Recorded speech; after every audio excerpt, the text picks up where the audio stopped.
Welcome to this technical guide on the Dyson SV14. We are Kelatos Informatica, specialists in technical repair. We collect your device from your doorstep, carry out a free diagnosis, and send you a quote before any repair. No phone calls, no trips to the shop. We are based at Calle Joaquín María López 26, Madrid. Convenient, transparent and professional. Link in the description. If your Dyson SV14 is making strange noises, it could mean there's an obstruction inside. This is often caused by debris getting lodged in the motor or the filters. If not addressed promptly, it could lead to more serious damage, affecting the overall performance and lifespan of your vacuum. To carry out this repair, you will need a Phillips screwdriver, a flathead screwdriver, a pair of tweezers, and a replacement body for the Dyson SV14. First, ensure your vacuum is unplugged and turned off. Begin by removing the dust canister from the Dyson. This is usually done by pressing the release button located on the top. Next, locate the screws securing the body. Using your Phillips screwdriver, carefully remove these screws, ensuring you keep them safe for reassembly. Once the screws are out, gently pry apart the two halves of the vacuum body. Be cautious here, as there may be wires connected between the two halves.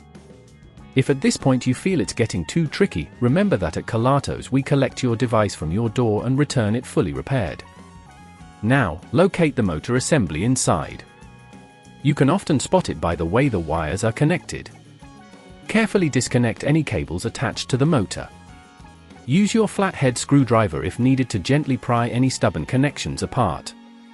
After disconnecting the cables, you can now remove the motor by unscrewing the screws that hold it in place. Take note of the screw positions, as they may be different lengths.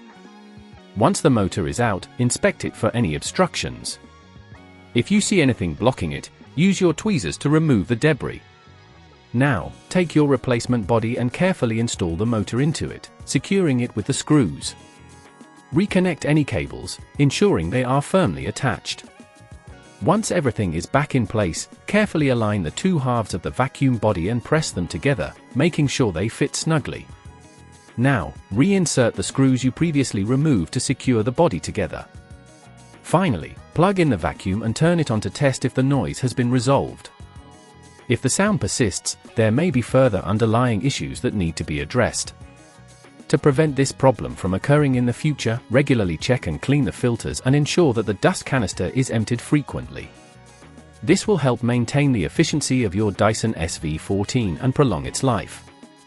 If you'd rather not risk damaging your device, at Kelatos we collect, repair and deliver back to your door anywhere in the UK. Link in the description.